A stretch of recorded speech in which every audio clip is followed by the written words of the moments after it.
creative thinking in today's society. TED Talks walking the talk. People with good public speaking skills and mediocre ideas get more attention than people with great ideas but average public speaking skills. Lastly, it is important to speak slowly so that audience can understand the concept of one talk about. Reality are you create for yourself. Reality is something you perceive. It is something you create in your mind. Isaac Witzke learned this profound lesson firsthand when an aspective life. Who is Isaac Witzke? Is that he graduated from Harvard in math and computer science. But there is more to him. So let's proceed to the number 2. Number 2 is all its take and ten mindful. Andy Pukodcom, create of the famous meditation program Headspace. As the answer, 10 mindful minutes. That's all you need to learn to wield your mind instead of letting your mind wield you. It gives me a creator appreciation. For me, for the present moment, by that I mean not being lost in thought, not being distracted, not being overwhelmed by difficult emotion, but instead learn how to be in the here and now, how to be mindful, how to be present. So, what can we do?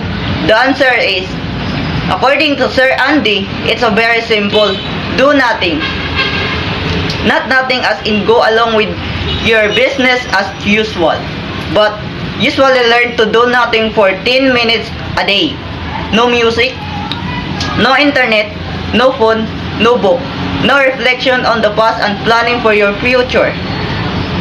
Just learning to watch your mind and emotion.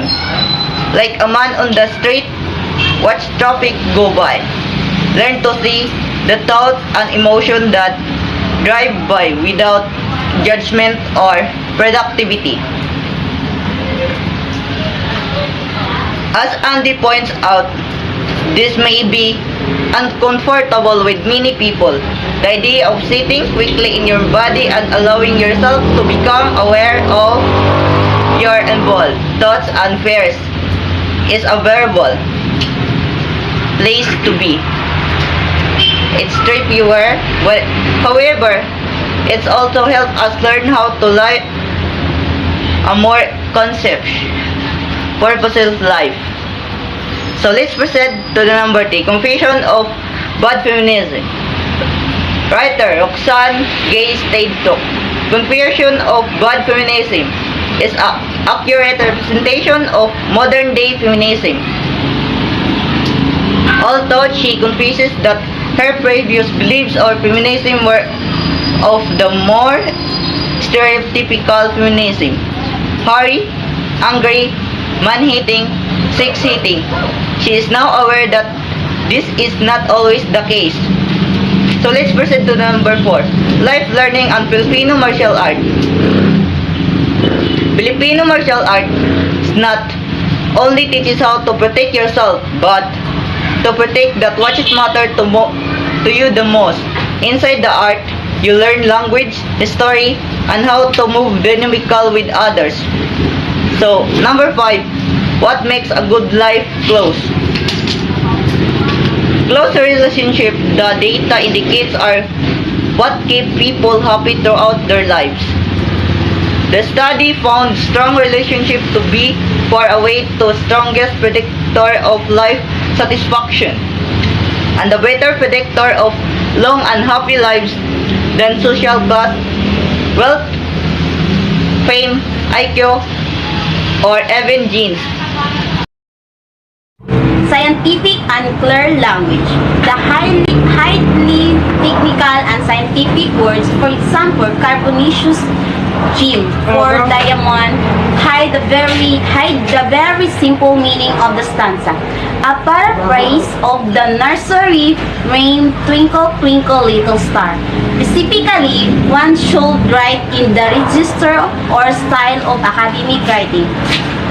This also means a quoting language used in lore, conversation, and informal context. For example, when one is talking casual with close friends or family members, conversational shortcuts or constructions such as I'm for, I am, and don't for, do not are common. So are other shortcut like kenda, sorta, and wanna for kind of short of the of and want to. Academic writing. Many people, students included, believe that academic writing means sounding like a research paper, which they associate with hyperventilating or jargon language. As the style and absence of the writing voice or opinions and boring and hashed topics. These are common misconceptions in through the label academic refers to the student informed, scholarly, and insightful contribution to ongoing discussion of relevant topics or issues. Thus, it is important to clear such misconceptions about academic writing. A balanced and breathable voice. The writer voice need not disappear entirely, but this voice should sound breathable and therefore balanced, objective, and not overly emotional. Compare the following two sets of examples. First, cluttered writing.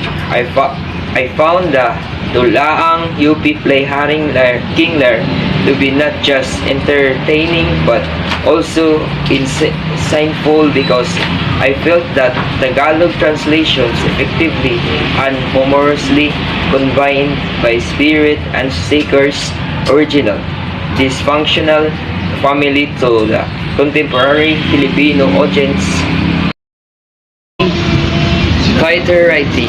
The Tagulaan UP play Haring King Lear was not just entertaining but insightful because the Tagalog translation effectively and humorously conveyed the spirit of Shakespeare's original dysfunctional family to the contemporary Filipino audience. Writer focus. Our group conducted a survey on 100 University of the Philippines freshmen to define out their opinions on the new academic calendar. Focus on the subject. A survey was conducted on 100 University of the Philippines freshmen to find out their opinions on the new academic calendar.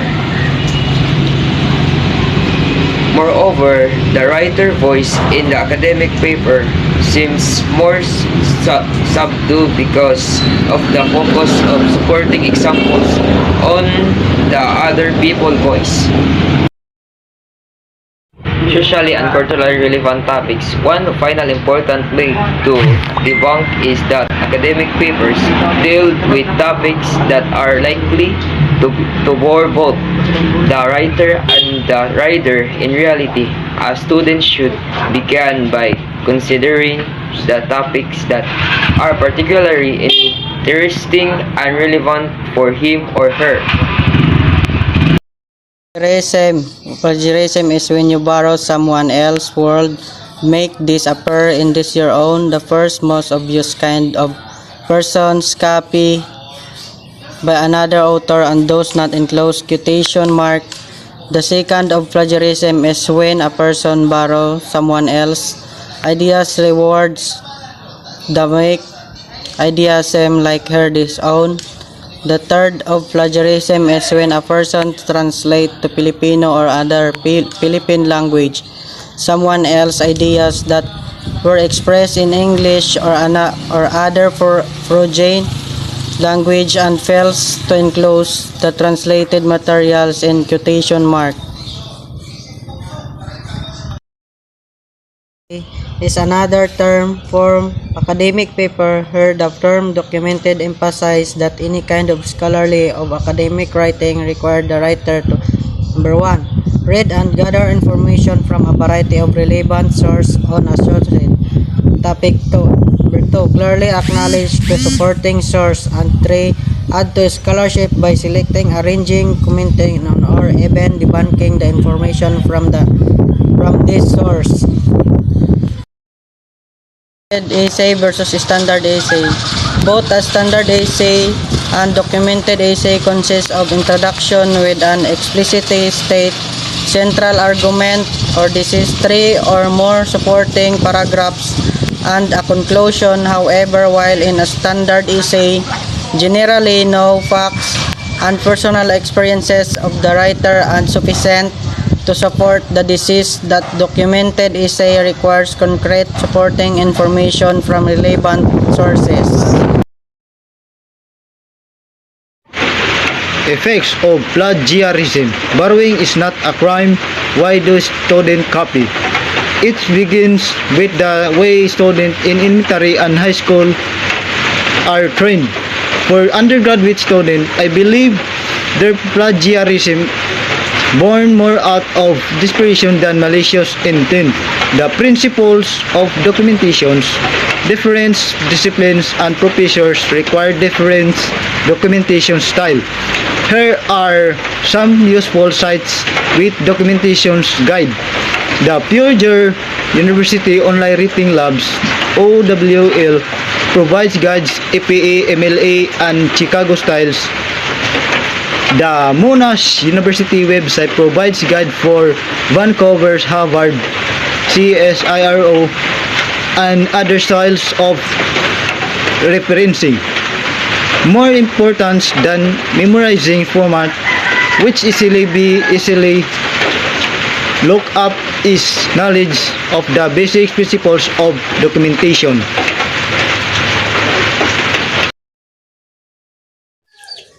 Documented essay. Documented essay is a piece of academic writing that aims to consider a particular topic relying on a number of the most trusted secondary sources. This kind of essay is longer than a standard 5 paragraphs essay. It highlights the spectrum of existing research in the field. A documented essay also builds on the knowledge of other people specializing in particular field. Thus, it relies on numerous secondary sources. Standard essay. A standard essay only reflects the author's thoughts regarding the particular issue. It does not depend on the outside source. The writer does not conduct any research. They rely on already done literature. Sample documented essay. #awareness. The #bracket Akana trend and its implications on socialized tuition system. #bracket Akana is a common expression of the University of the Philippines system. Students express their disappointments, fiery shock on the common result of their STS application, which is landing at the highest bracket, the millionaire's bracket, or the bracket A. The implications of socialized tuition system.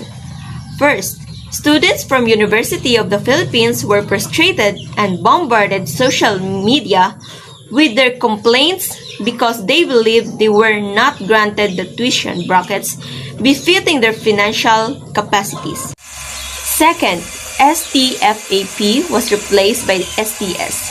This includes implements reforms like a simplified application process, adjusted income brackets, and increased stipend from those in a lower non-paying tuition. Third, there are also cases of alleged misbracketing despite having a declared same assets and liabilities.